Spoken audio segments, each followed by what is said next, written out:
Hello दोस्तों, good morning. कैसे हो? How are you? बहुत दिनों से ये पावर का काम चल रहा है हमारे क्षेत्र में। और अभी देखिए पावर कट हो गया। पावर कट हो गया अभी देखिए, और बिल्कुल अंधेरा घर के अंदर हो गया। बहुत सारे काम जो पावर से होने थे वो रुक गए हैं। जरूरी काम से मैं घर से बाहर निकल रहा हूँ। मौसम अब तेज़ हो गया। सुबह मौसम बादल वाला था, लग रहा था कि आज बारिश हो जाएगी, परंतु अब दिन चढ़ आया है और सूर्य देवता भी आ चुके हैं। मौसम अब ठीक है। बाहर के बहुत सारे काम करने वाले हैं। चलता हूँ बाहर, और बाहर की बहुत सारी बातों से फिर हम लोग रूबरू होते हैं। ये है मेरी बड़ी सवारी।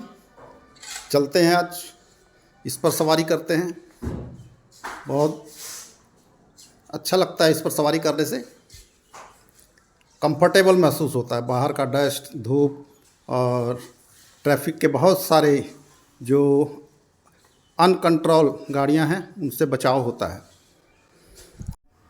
इरादा बदल दिया मैंने, इसको लेकर नहीं जाना, क्योंकि बहुत सारी जगहों पर ऐसा जगह पर जाना है जहां इसके जाने से बहुत दूर पर खड़ी करनी पड़ती है, समझे ना। इसलिए अब ये है मेरी हमेशा की कंफर्टेबल सवारी, और इसका आनंद लेते हैं। ओके, चलते हैं। और आगे का जो सफ़र है, जो काम है, वो हम इसके द्वारा करते हैं। ओके, फिर आपको मिलेंगे, बहुत सारी बातें होंगी, और आज दिन भर आपसे हम लोग जुड़े रहेंगे। ओके दोस्तों, मौसम सुहाना हो गया है, धूप निकल आई है और गर्मी भी हो गई है। टेम्परेचर भी हाई हो चुका है। देखिए, इसकी सवारी करता हूँ अभी। आइए चलते हैं। शहीद आजम सरदार भगत सिंह, जिनका भारत देश की आज़ादी को बुलंदियों पर पहुंचाने का एक अलग हौसला था। एक नई ऊर्जा भरी इन्होंने युवाओं को। भारत के आज़ादी में इनका एक अच्छा खासा योगदान रहा है और एक क्रांतिकारी युवा रहे हैं। इनका जन्मदिन 23 मार्च को आने वाला है और इसको लेकर के तैयारियां चल रही हैं। देखिए, जहां पर इनका स्थान, यादगार स्थान बनाया गया है, वहां बहुत सारे काम हो रहे हैं, और इनका एक जो स्थल बनाया गया है उनकी देखरेख के लिए पुनः ये काम जो है ये हो रहे हैं।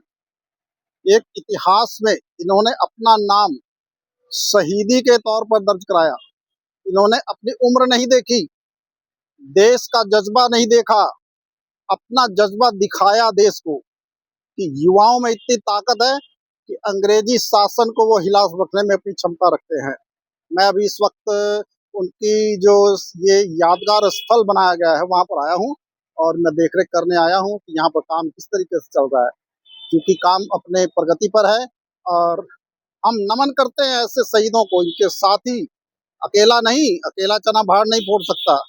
इनके साथ में राजगुरु सुखदेव जी, बहुत सारे युवा साथी थे जिन्होंने अपनी जान की परवाह नहीं की, देश के लिए अपने आप को न्यौछावर कर दिया, और इन्होंने देश की आज़ादी को एक नया रुख दिया। अंग्रेजों को इन्होंने वो दिखा दिया कि भारत का युवा देश की आज़ादी के लिए बहुत कुछ कर सकता है। ये जो सिलेंडर जा रहा है ना टेम्पू में भर करके, ये इसी का सब रोना है।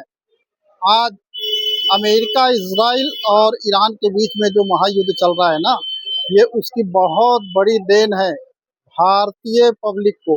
ये देखिए, ये जो लाइन यूं ही नहीं है, ये लाइन इसलिए है कि लोगों को अपने घर के लिए घरेलू गैस, रसोई गैस की जो किल्लत हो रही है उसकी चिंता है। और लोग देखिए सारे काम छोड़कर धूप में यहाँ लाइन पर लगे हुए हैं कि किसी तरीके से मेरे को घर के लिए रसोई गैस की प्राप्ति हो जाए। बहुत सी महिलाएं भी हैं। देखिए, महिलाओं की एक अलग लाइन है, लेकिन वो भी धूप में, गर्मी काफ़ी है, और फिर भी लोग अपने अपने दूसरे कामों को छोड़ करके लाइन में लगे हुए हैं, क्योंकि ये एक बहुत ही आवश्यक वस्तु है घर के लिए।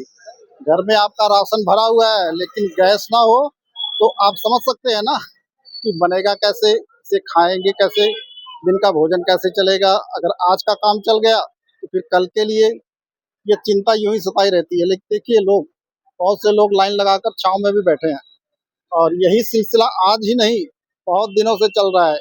मैं बस सिर्फ देखने के लिए इधर आया था। और आपकी जानकारी के लिए मैं बता दूं, ये हमारे शहर का एक अच्छी सर्विस जायसवाल गैस सर्विस है। यूँ तो ये ऑनलाइन है, लेकिन ऑनलाइन में अभी गैस बुक हो ही नहीं रहा है। फ़ोन करो तो इंगेज आता है, या लगता ही नहीं है, या कोई उठाता ही नहीं है, इसलिए लोग यहाँ पर आकर के लाइन लगा रहे हैं।